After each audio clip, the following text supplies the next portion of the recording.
Welcome to Experiential Design Week. I'm Eric Duncan, Senior Experiential Designer at IA Interior Architects.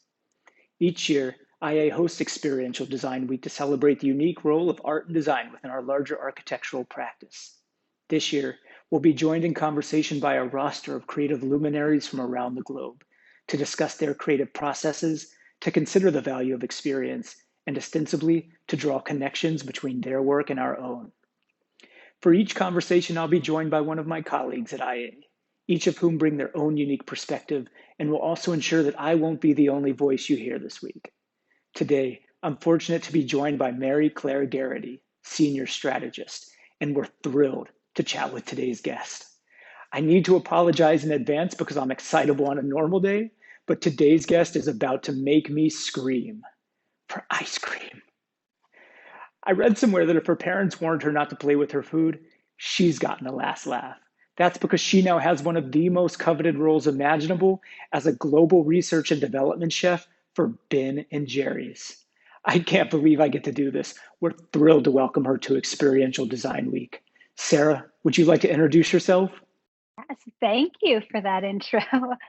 I'm Sarah Fidler, as you said. I'm the global R&D chef at Ben& Jerry's. I've been with the company for about 7 years and kind of marry my food science degree with my culinary degree and essentially spend my days playing with food and eating food and talking about food. Pretty wonderful. And we also heard that you go by a different name.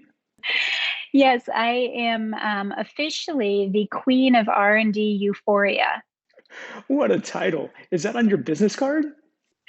You know, if we still had business cards, yes, it would be on my business card.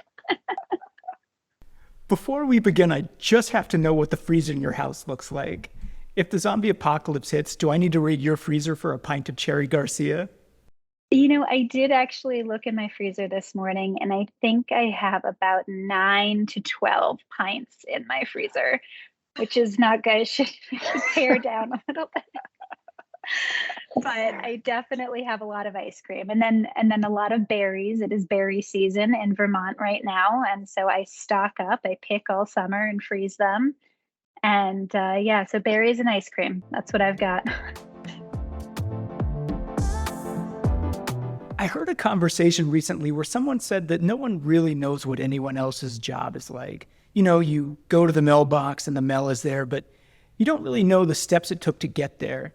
I think we take for granted that there's going to be a fab new flavor of Ben& Jerry's in the freezer section, but I want to talk to you about how these come to life.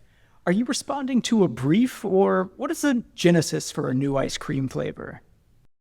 So we work, within R&D, we work with a really broad innovation team. So there's our brand team that really protects our brand integrity, makes sure that what we're making is true to Ben& Jerry's and authentic for us.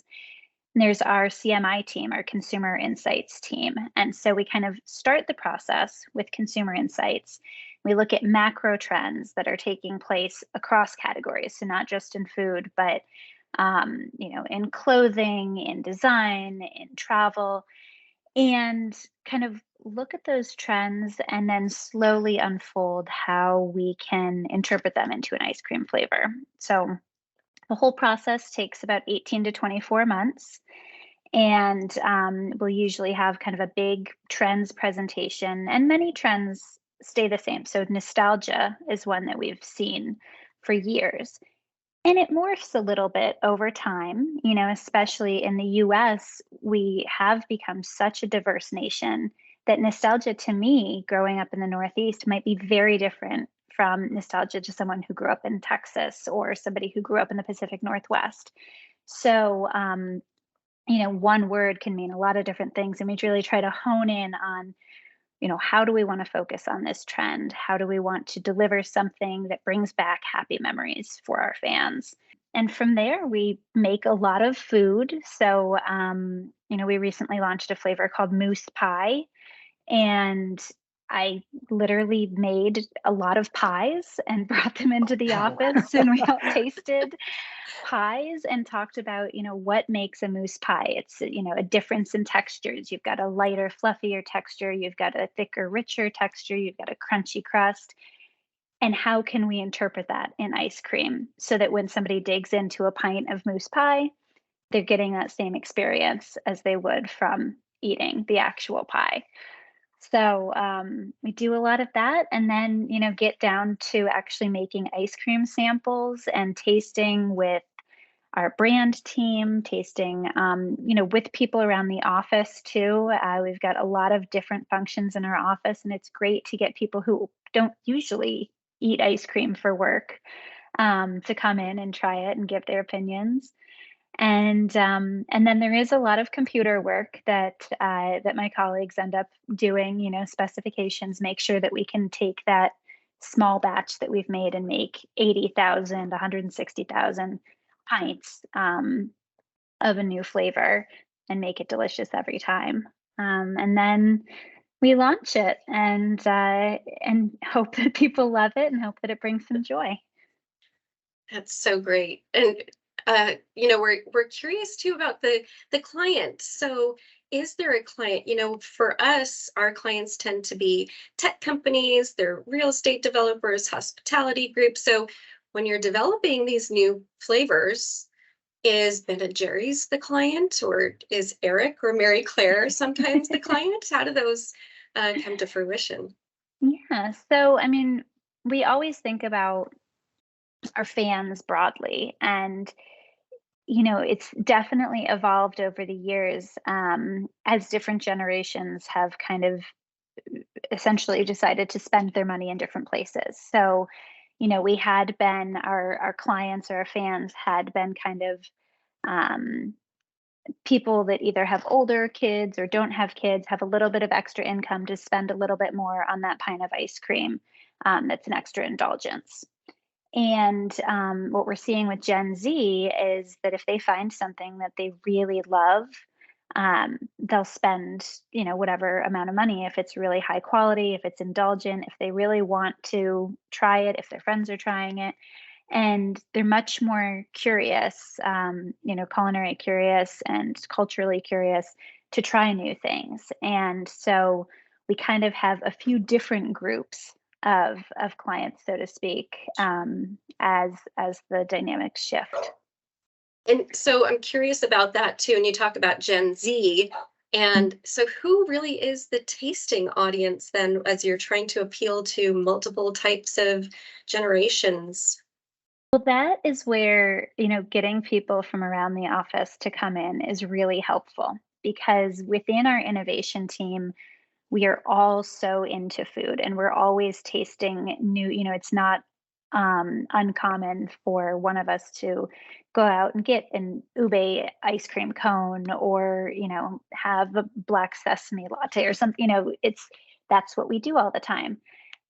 And so we really try to pull people from the office who maybe are a little bit more in the traditional realm of culinary creations and make sure that it's approachable. We are not the Noma of ice cream companies. We're not trying to be so fancy that people can never find it, or we want to make it approachable. We want to make it fun, authentic to the brand.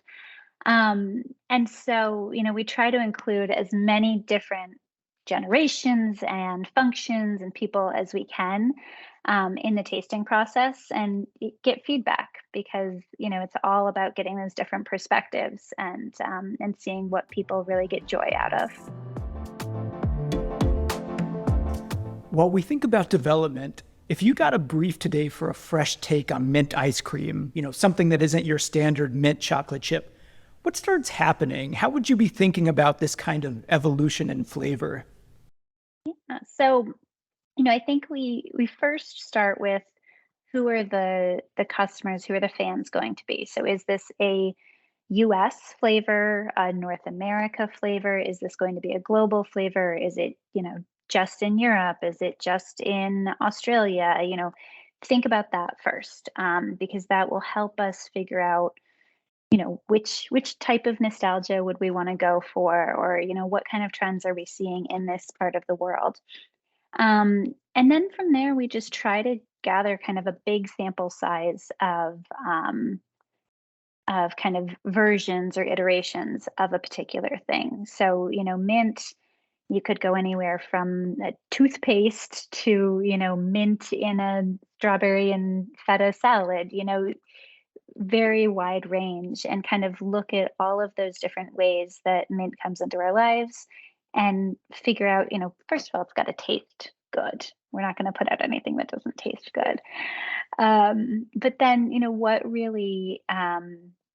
what's really authentic to the brand, that's really important. I think, we've tried some really delicious creations from other ice cream companies, that are amazing, but it doesn't quite make sense for our brand. So we'll let them stick with it, and we'll do something that's chunky or swirly and really fun with the flavor. When a flavor first makes the jump from development to a larger scale production, what sort of quantities are we talking about? Yeah. So when we're working on ice cream samples in the office, we make 6 pints at a time. And the smallest run that we can do in our factory is 80,000 pints. So we generally go from 6 to 80,000. And, kind of between there, we really rely on some key people in our supply chain group, so that work at the factories, but also have a really good knowledge of how we work in R&D, and a desire to innovate, but a lot of practical knowledge about how the factory runs and how we could actually make a product run. And when you're doing that initial batch of 80,000, that's a mind-blowing number. Is there ever a time where you find the product isn't working for whatever reason and that sort of gets scrapped? So usually we come to that decision before we get to the 80,000. There have been times in the past where, especially with an extract, let's say, that in a small quantity might have a different flavor than in a larger quantity. When I first started, there was a flavor that we used an extract for our initial run, and we always pull pints off of the line and go into the QA lab. And part of the job is to dig through the pints and make sure there are enough chunks and swirls, make sure it tastes good. And pretty quickly, the person who was monitoring that run said, "This doesn't taste good," and so we scrapped the whole run and changed the formula to have a different extract, because that particular flavor just did not taste good. So it has happened. We try to avoid it as much as we can, but yeah, we definitely wouldn't want to put out anything that we don't think is delicious. Is each team member developing their own flavors, or is there more of a collaborative approach to the development process? A little bit of both. So definitely a lot of collaboration. And I, in my current role as the chef, I kind of bring everybody together to collaborate and work with each of the developers. Certainly to keep things organized, each developer is kind of assigned a particular flavor or product to work on. And they'll be responsible for communicating with any of our suppliers and creating the specification sheets, going to the trials, things like that. But generally, when we're thinking of flavor ideas, it's much more, we all think of all the ideas and kind of, let's say we want to create 5 new pints next year. Say, okay, let's put all of our ideas together, think of a bunch of new flavors, narrow it down to 5, and then we split off, and each developer works on the individual products. Ben and Jerry's is obviously famous for social activism and DEI, diversity, equity, and inclusion. And I'm wondering a couple of things, how that manifests internally. So if you could give us your thoughts around any causes employees start to participate in, as well as, on the DEI aspect, it's such a huge driver, even for us. And I wonder how social and economic factors start to manifest in your work. Absolutely. So, as I talked about before, we kind of start the innovation process with our consumer insights team. And so, as we're developing a product, we want to make sure that we are being inclusive of everyone that might be a fan. So, like I said, with nostalgia, kind of shifting that understanding that nostalgia is, peanut butter and jelly and chocolate chip cookies, because for some people, they didn't grow up with peanut butter, or maybe they grew up with hazelnut instead of peanut butter, whatever it is. So really broadening our view to make sure that we're being inclusive of everybody's lived experiences. And then if we do try to create something that maybe is a little bit less traditionally American, let's say, really trying to make sure that we are being as authentic as we can with that. So we created a churros flavor this last year, and we had a lot of discussion in the office. Are churros supposed to be with a chocolate sauce or dulce de leche? And do they have this much cinnamon? Do they have that much cinnamon? And really trying to tap into our fans or anyone else who grew up eating churros and might have, an authentic experience with that. And then once we've landed on the flavor, we are really intentional with our sourcing. So we want to make sure that we find something that's made with really high quality ingredients and tastes delicious, as I've said. But then also try to bring in a diversity of suppliers. So smaller suppliers, different, businesses owned by all kinds of different people. This it helps us because we're able to offer a lot of different types of of products and different ice creams and have a more broadened view. But then also, hopefully helps the businesses grow, to reach their potential. So we worked with a company called Partake. They make cookies, and their cookies are free from top 9 allergens, and it's a Black owned company. And so, not only were we able to create a flavored oatmeal dream pie that is vegan and gluten free, but it also has a cookie in it, which is really special for somebody who has a gluten free diet. So we created a really delicious flavor, but then also we were able to help them continue to grow their company. And so really trying to find that link to prosperity is key to everything we do. It's so fascinating. And I have to say, as a workplace strategist trying to gain insight on the businesses that we're working with, one of the activities that we play is sort of that culture card activity, and giving them the opportunity to really identify for us who that they want to be in the future. And I have to say, inevitably, somebody picks the cookie card. So food is just, it's something that is so meaningful and so nostalgic for everybody that inevitably it gets pulled every time. In my next lifetime, I want to come back as you. You have most people's idea of a dream job, and I wonder if you can share your career path and how you ended up as a Ben & Jerry's flavor guru. Yeah, absolutely. So it actually started off, I thought that I wanted to be a doctor. I went to school at the University of Vermont, um, kind of with a pre-med focus. And I got through 2.5 years of biology, chemistry classes. And then I got to organic chemistry. And it was like my brain had hit a brick wall and I could not understand any of it. And so I shifted majors. I said, if I cannot understand this, medical school is going to be insurmountable. So I shifted to food science. And kind of during that shift, I had decided to spend a semester abroad in Paris.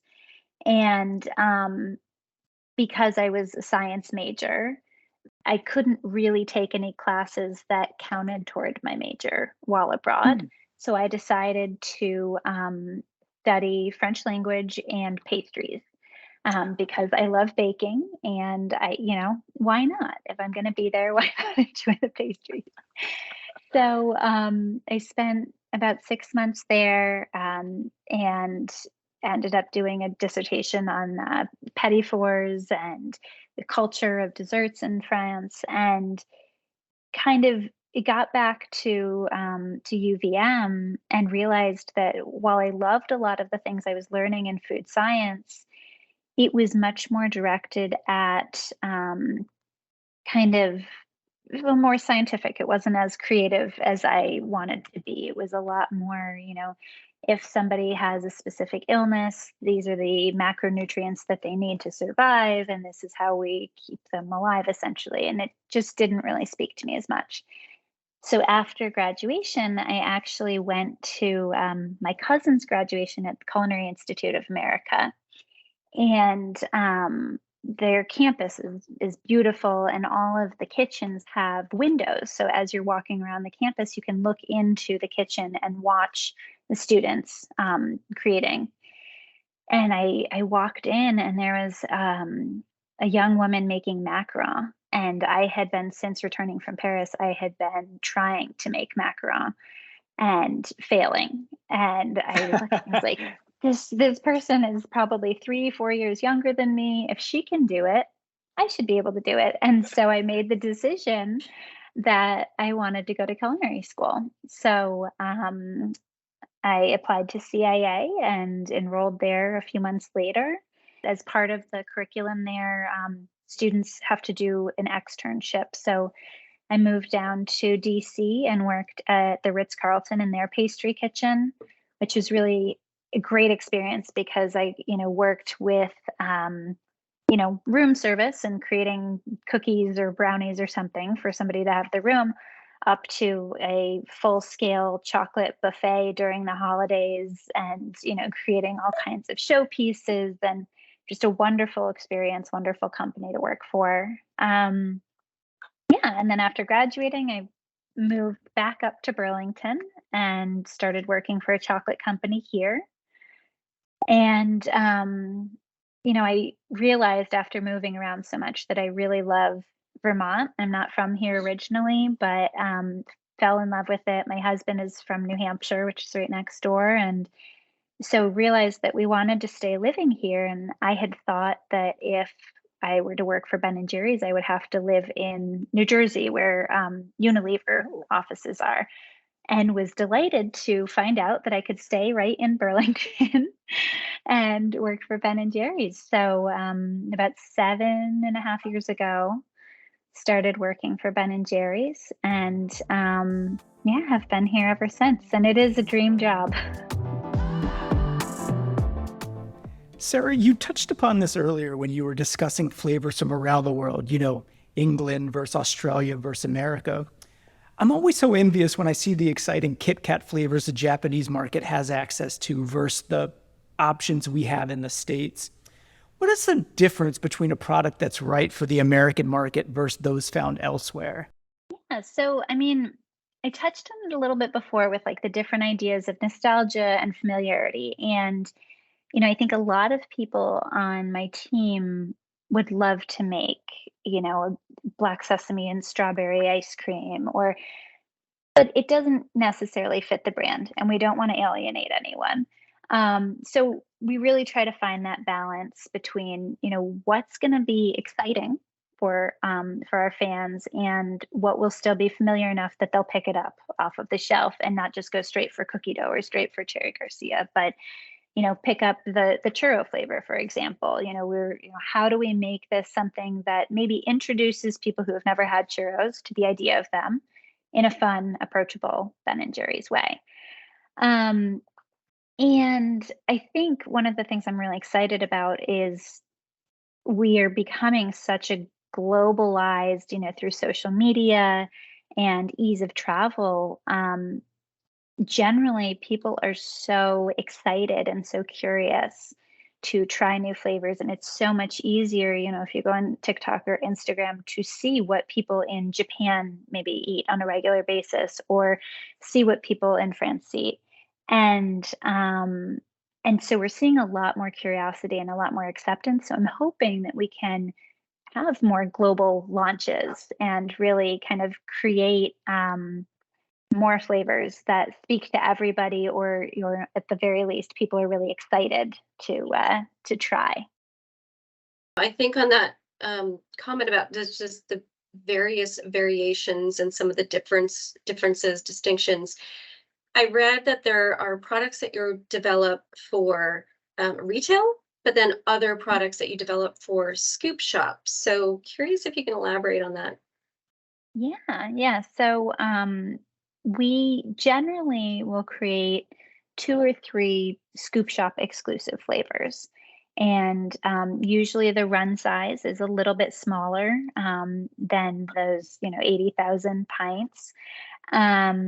And we try to be a little bit more creative, a little bit quirkier with those flavors. The intention usually is to just keep them around for 1 year.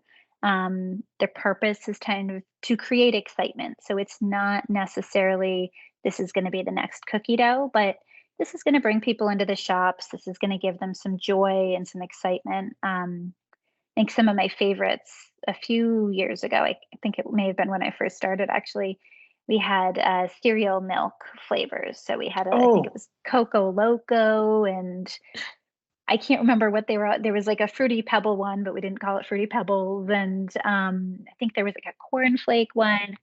And we had these really delicious crunchy swirls, and they were really unique and really fun. We had a lot of fun with the activation party. We had a giant cereal bowl that people could jump into in train station Grand Central.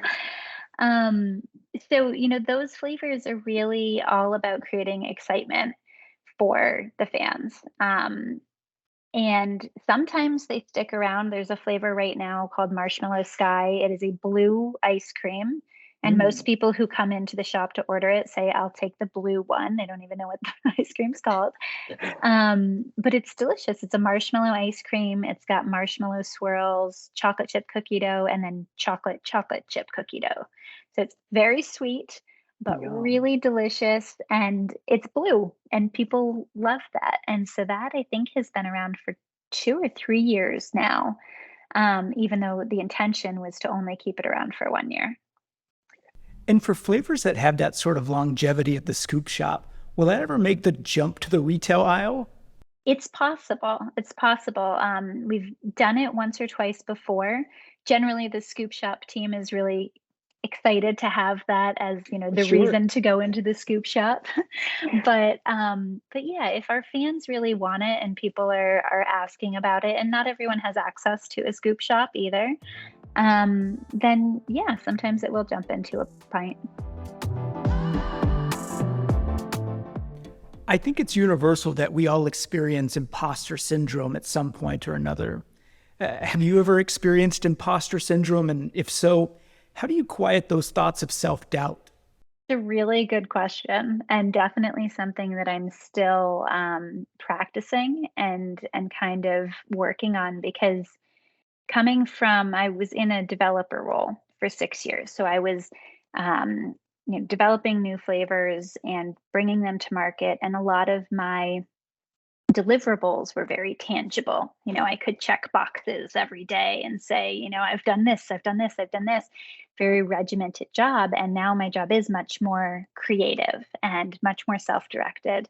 And I think some of the situations and experiences that I've had that have helped me to quiet those thoughts are just kind of the conversations that I have both internally and externally about what I do, how I contribute to the team, and seeing the realization that my role is very unique and very integral to the team. Kind of getting that feedback from others that, like, wow, this is really cool. You made 20 pies for the team to taste so that they could figure out, what moose pie is or what Boston cream pie is. I think that's been really helpful. I am surrounded by a really wonderful team. We're very close, and we all have different backgrounds, different preferences, but we mesh really well together. And there's a lot of support and appreciation for what I do, which is really great. Um, and then, I think there's also always the reminder that I love what I do, and so Hmm. that is in part enough. I really love creating, and so if it brings me joy, then that is, one step toward quieting any voices of self-doubt. But it's a very good question, as I was thinking about it earlier, and I thought, this is a tricky one.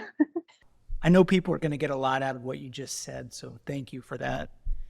This is sort of a follow up and sort of a pivot, but every one of us, especially if we're a creative, has experienced creating something we love only to find that our client or our audience received it with much less enthusiasm. So it's fascinating that Ben and Jerry's embraces this concept of failure.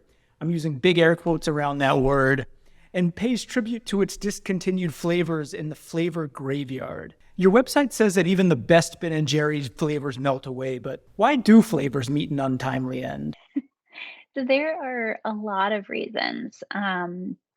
Sometimes we may have just launched something a little bit before its time. So I think back in the early 2000s or the 90s, we launched a chai latte flavor. And at the time, nobody knew what chai was. And now it's, on every single cafe menu in America. There's sometimes where it's just not sustainable to make it. So we made a peach cobbler flavor in partnership with Willie Nelson, and we were getting the peaches shipped directly from Georgia. They were fresh peaches. When they arrived, everyone in the company had to drop what they were doing and process the peaches. And it's Wow. just not a sustainable way of making Vermont ice cream. And then there's some things that we kind of design with a short window in mind. So we made a Festivus flavor, back in the 90s. And we knew that that was not going to live forever, but it's just trying to, capitalize on a moment, make people laugh, and that's it. I think there are sometimes when one of our suppliers stops making a cookie, and so we can't make the flavor anymore. And then there certainly are times when our customers say, the freezer's full. If you want to bring in this new flavor, you've got to get rid of this old flavor to make space. The freezer's only so big. So, a lot of different reasons. But one thing that I do really appreciate at Ben and Jerry's that I have not seen everywhere I've worked is that the team really uses data and kind of takes personal preference, personal opinion out of it. So, you know, our um, our marketing team, there's a head member of our marketing team doesn't like coconut, but that doesn't mean we don't launch coconut flavors. He acknowledges he does not like coconut. He will taste something and give his kind of professional opinion, but isn't saying, we're not going to launch it because I personally don't like it. So I really appreciate that about this team is we kind of look at, what do our fans want? Does this deliver on that? And does it taste good, at least to those people who like coconut? And do some of those flavors ever come back from the graveyard? Yeah. We I think 2 years ago maybe relaunched Dublin Mudslide. And that had been one that fans were asking us to bring back. And we actually were able to bring it back with kind of a new values led sourcing story. So we worked with a company, I believe in Oregon, that called Wayward Spirits, and they use discarded whey from the dairy industry, which is a huge waste product of the dairy industry, yogurt industry specifically. They use that to create a distilled spirit. And so we used this product in place of the kind of Irish cream type product. And so we were able to bring back the flavor, but in a, even more exciting way that aligned with our values. And then I think, the oatmeal dream pie that I was talking about earlier was an attempt to bring back a flavor profile, which was an oatmeal cookie flavor that we had years Mm. ago. And the cookie supplier did, in fact, stop making the cookies we wanted. So we had to put that flavor in the graveyard. And so we brought back this flavor. It's not exactly the same name or exactly the same build, but we knew that people really loved that oatmeal cookie profile. So is there a way that we could bring it back? I hope this isn't too touchy of a question, but have any of your flavors ever ended up in the flavor graveyard? Yes. Yes, absolutely. I think that everyone on the team now has at least one flavor in the graveyard, and it's to be expected. When we develop something, it is funny. It's kind of 18 to 24-month process from start to finish. And generally, we're like, okay, if this lasts 1 or 2 years, then we're happy. So it's a lot more creation than actually being on the shelf. But I think my first flavor to go in the graveyard was a what did we call it? Sweet like sugar, and it was kind of an almond ice cream, a cherry ice cream with a sugar cookie core, and it had shortbread cookies and cherry pieces. So kind of Italian cookie vibes, with the almond and the cherry. Um, and it was really yummy, and everyone thought it was yummy, but it was one of those flavors where the grocery stores just said, if you want to bring in new flavors, you're going to have to pick some flavors to get rid of to make room in the freezer. So it went in the graveyard, but that's all right. How much competitive research does your team do? Is there a dedicated freezer with Ample Hills and Jenny's, or do y'all take trips out to Santa Monica to see what McConnell's is up to? Um, so yeah, we do a lot of competitive research. We typically, since COVID, we kind of have a specific day where everyone is in the office together, and that day is on Tuesdays. And every Tuesday, I don't bring lunch because we just spend the whole day eating ice creams or cookies or whatever it is. And a lot of it is, some of the brands that you mentioned, and then sometimes we do take trips. We were just in New York last week, and um, much to some grumbling from some of our team members, I think we ended up walking something like 8 miles in like a 3-hour time period so that we could just run around the city and try a ton of different foods. We made one stop for salads because we're like, we need to eat something green and crunchy. But we do spend a ton of time eating other companies' ice creams, and it's so easy now to order pretty much anything online. So we do some traveling, but then also try to bring in, and it also is nice because when we order a 6 pack from Salt and Straw or Jenny's or Van Leeuwen, um, we can have that in the office, and then kind of everybody gets to try it, whether they're on the innovation team or if they're in finance and they're just curious about, what is this company doing. So it's really fun to, especially some of the weirder flavors. Van Leeuwen did a glass onion flavor maybe this winter, and everyone was like, onions, and I was like, it's actually pretty tasty. Give it a Wow. try. Yeah. It's so interesting just to see the crossover in creativity between what you do and what we do. And, we all come across creative blocks as well. There's different challenges. We've all got different challenges and specific challenges. Are there any examples that you can share with us on what some of those challenges might have been and then how you maybe overcame those creative blocks? I mean, I think it definitely is challenging. And I think, to be honest with you, I think it's really helpful when we are all together in the office as a team. And, oftentimes one person will be in there, even if they're just cooking their lunch or, it's nothing to do with work. But then we all start tasting and talking about what we ate over the weekend and sharing stories, sharing samples. And I think that really helps to create a lot more creative energy. So, in the last 2 or 3 years where we've been working from home more often, it's been challenging to really think creatively. And some of the things that I've done and that we've done as a team, um, are really trying to get out of the project mindset and just create things for the sake of creating and for the sake of thinking of new ideas. So I think it was probably the first summer of COVID, summer of 2020. Each of the R&D team members got an ice cream maker to use at home, and it makes a quart or so of ice cream, and we would have these monthly or so challenges with some kind of prompt. So I think we got them in June or July, and in August it was use some fresh local ingredient, could be anything.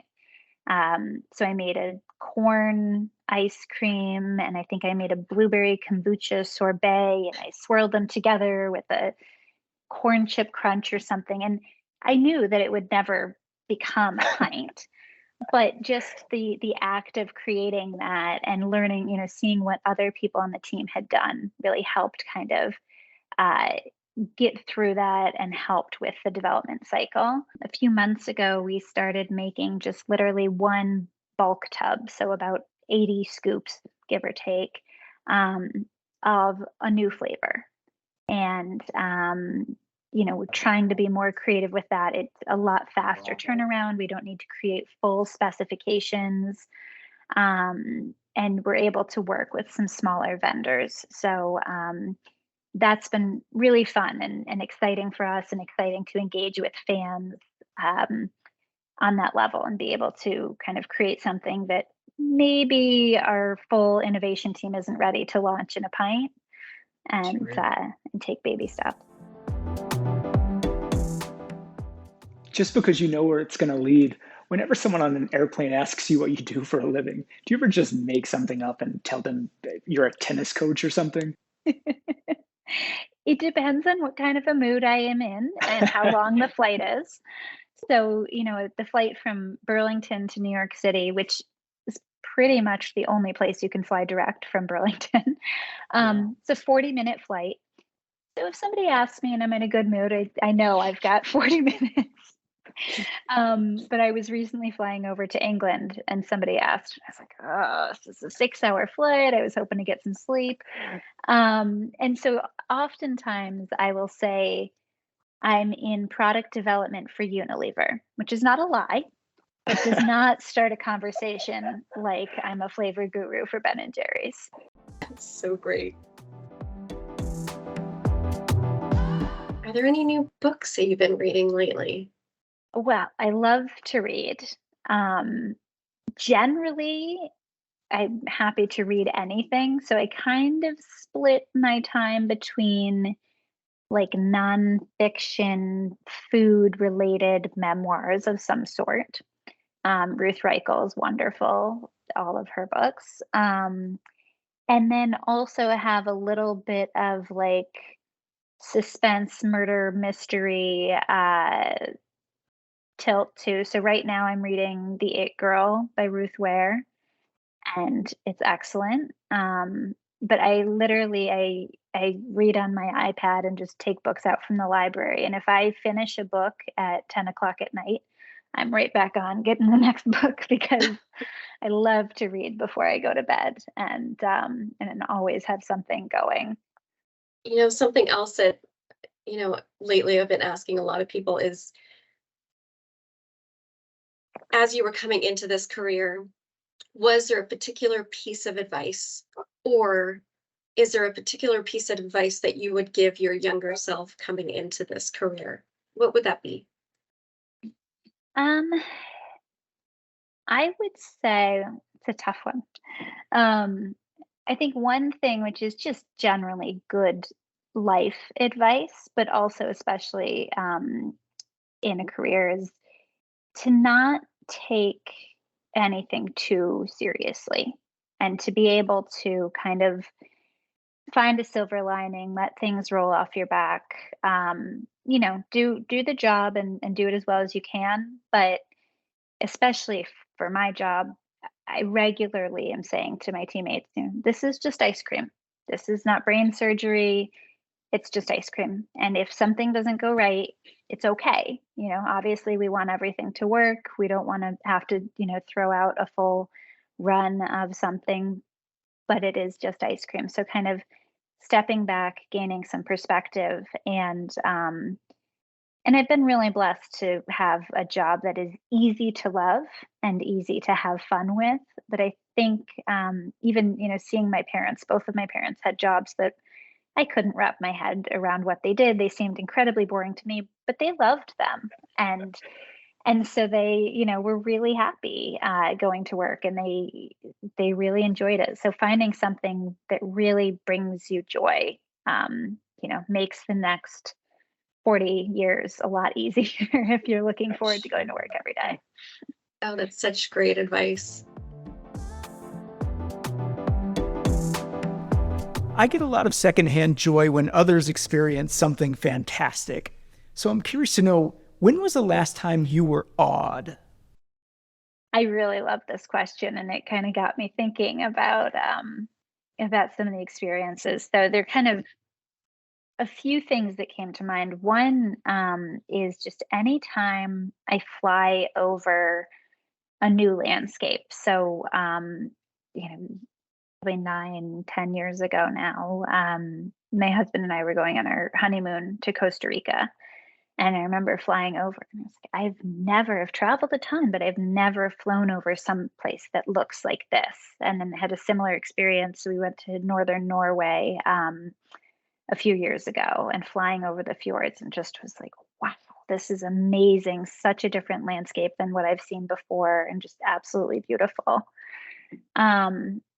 Food, I've eaten a lot of really good food, especially Copenhagen is one of my favorite cities for food, and just really blown away by some amazing, seemingly simple and unpretentious food. Makes me really, really happy. And then I have 2 kids, and just watching them grow and interact with each other. They're still quite young. So, when they start to do something, they're just like, oh my gosh, I can't believe that you know how to do this already. You were just a baby. Really, really brings me awe. Mary Claire, when was the last time something brought you awe? Oh gosh.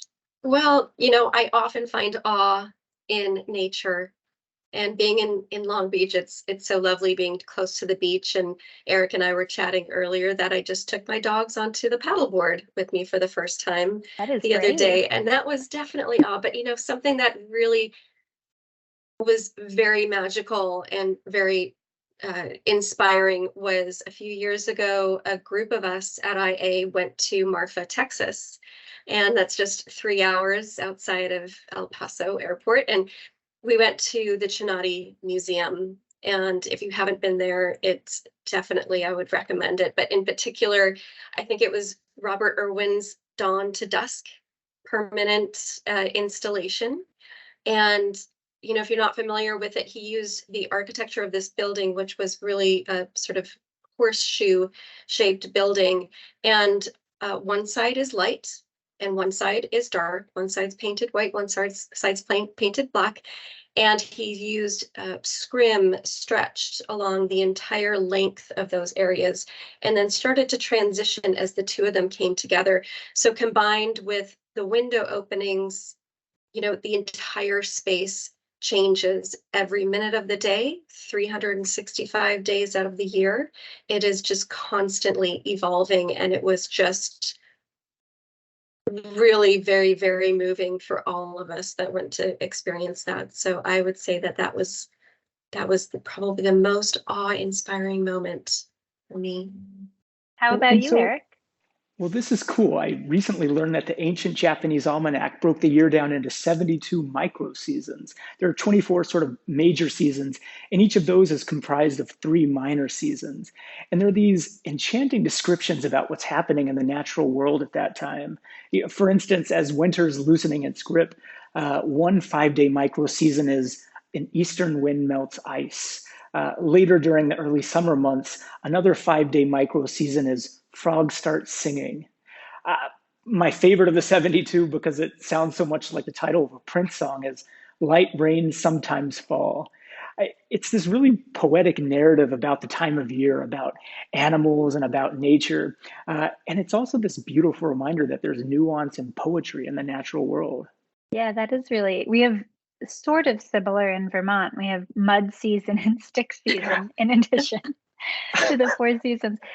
But it is kind of an interesting way to think about how everything is constantly evolving, and we're going, making this trip around the sun, and each day is a little bit different. It's not like the 3 months of summer are always exactly the same.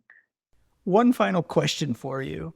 I'm a food lover, and when I was younger, I used to tell my friends that my headstone would read RIP, rest in poutine. I think I've reconsidered though, and just so I can make my final wishes clear to my loved ones, will Ben & Jerry's ever sell a casket full of chocolate chip cookie dough ice cream? I think we probably could do that. I think we could make a lot of ice cream. Well, I'm thrilled to hear that. Sarah, it has been such a delight speaking with you. Thanks for all your incredible insight. Thanks for sharing your creative process with us. We can't wait to see what's next in the ice cream aisle. Awesome. Thank you. Thank you for the conversation.